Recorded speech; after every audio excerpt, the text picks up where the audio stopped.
ನಿಮ್ಮ ಬಿಸ್ನೆಸ್ ಯಾವುದೇ ಇರಲಿ ಅದನ್ನು ಪ್ರಚಾರ ಮಾಡಬೇಕಾದ್ರೆ ಸುಮನ್ ಟಿವಿಯಿಂದಲೇ ಸಾಧ್ಯ. ಕೂಡಲೇ ಸಂಪರ್ಕಿಸಿ. ಏನು ಒಂದು ಈ ಧರ್ಮಸ್ಥಳದಲ್ಲಿ ನಡೀತಾ ಇರತಕ್ಕಂತಹ ವಿವಾದಾತ್ಮಕ ಘಟನೆಗಳು ಕಳೆದ ಹಲವಾರು ವರ್ಷಗಳಿಂದ ನಡೆದುಕೊಳ್ತಾ ಬರ್ತಾ ಇದೆ. ಕಳೆದ 13 ವರ್ಷದಿಂದ ಸೌಜನ್ಯಾಳ ಕೇಸು ಇನ್ನೇನು ಒಂದು ತಾರ್ಕಿಕ ಅಂತ್ಯವನ್ನು ಕಾಣ್ತಿದೆ ಅನ್ನುವಷ್ಟರಲ್ಲಿ ಯಾರೋ ಒಬ್ಬ ಅನಾಮಿಕ ವ್ಯಕ್ತಿ ಬಂದು ನಾನು 20 ವರ್ಷದ ಹಿಂದೆ ಧರ್ಮಸ್ಥಳದಲ್ಲಿ ಕೆಲಸ ಮಾಡ್ತಿದ್ದೆ. ಧರ್ಮಸ್ಥಳದಲ್ಲಿ ಕೆಲಸ ಮಾಡ್ತಿದ್ದಾಗ ನನಗೆ ಇಲ್ಲಿ ಒಂದಷ್ಟು ಜನ ಆದೇಶವನ್ನು ಕೊಟ್ಟಿದ್ದರು. ಅನೇಕ ಬಾಡಿಗಳನ್ನು ನಾನು ನೂರಾರು ಸಂಖ್ಯೆಗಳಲ್ಲಿ ನಾನು ಬಾಡಿಗಳನ್ನು ತಗೊಂಡೋಗಿ ಕೆಲವು ಜಾಗಗಳಲ್ಲಿ ಹೂತಿದ್ದೀನಿ. ಆ ಜಾಗಗಳು ಕೂಡ ನನಗೆ ಗೊತ್ತಿದೆ. ನಾನು ಆ ಬಾಡಿಗಳನ್ನು ತೆಕ್ಕೊಡ್ತೀನಿ. ನನಗೆ 20 ವರ್ಷ ನನಗೆ ಇಲ್ಲಿ ಪ್ರಾಣ ಬೆದರಿಕೆ ಇದ್ದಿದ್ದರಿಂದ ನಾನು ತಲೆಮಾರಿಸಿಕೊಂಡು ನನ್ನ ಕುಟುಂಬವನ್ನು ಕರೆದುಕೊಂಡು ಬೇರೆ ಕಡೆ ಹೊರಟೋಗಿದ್ದೆ. ನನಗೀಗ ಪಶ್ಚಾತ್ತಾಪ ಆದ ಕಾರಣ ನಾನು ಬಂದು ಇವತ್ತು ನಾನಿಲ್ಲಿ ಅಪ್ರೂವರ್ ಆಗ್ತಾ ಇದ್ದೀನಿ. ನಾನೀಗ ಆ ಬಾಡಿಗಳನ್ನು ತೆಗಿಯೋಕ್ಕೆ ರೆಡಿ ಇದ್ದೀನಿ ಅಂತ ಹೇಳಿ ತಪ್ಪೊಪ್ಪಿಗೆಯನ್ನು ಒಪ್ಕೊಂಡು ಸರೆಂಡರ್ ಆಗ್ತಾನೆ.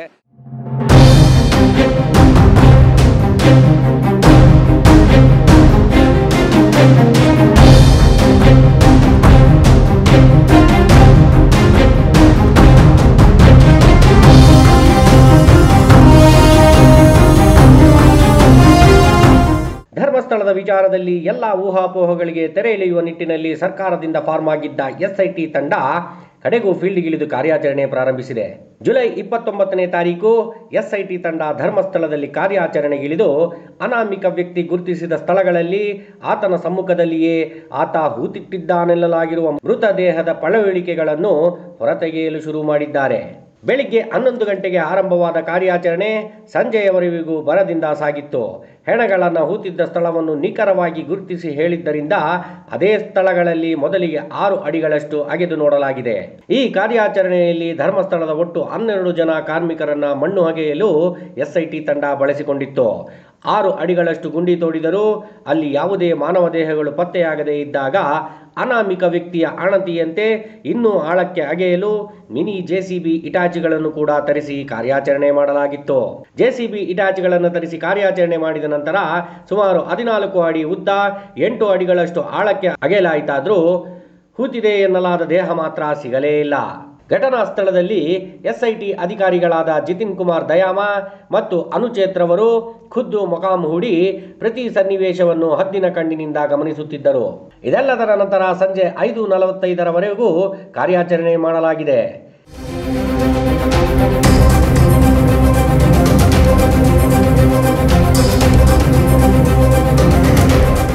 ಈ ಕಾರ್ಯಾಚರಣೆಯ ವೇಳೆ ಅನಾಮಿಕ ಹೇಳಿದ ಹಾಗೆ ಕೇಳಲೇಬೇಕಾದ ಪರಿಸ್ಥಿತಿ SIT ತಂಡದ್ದಾಗಿದೆ.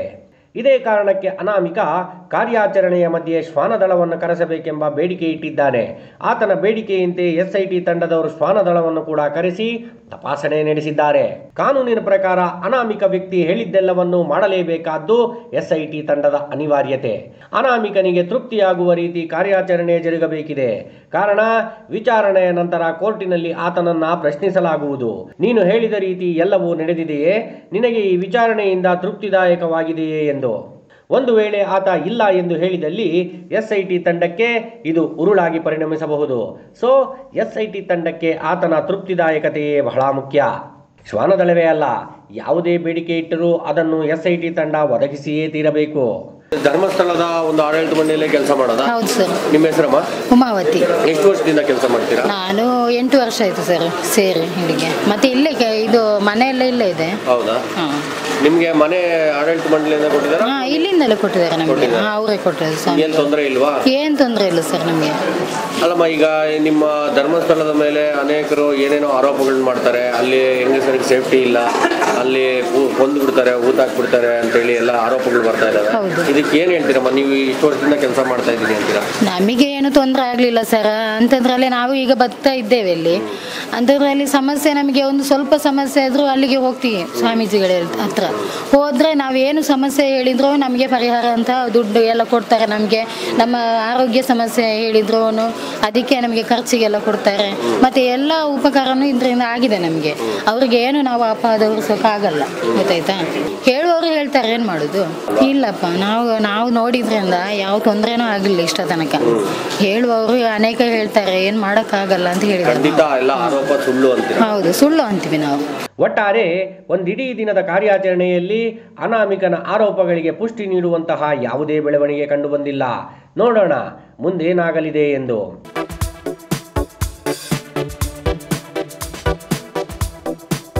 ಧನ್ಯವಾದಗಳು.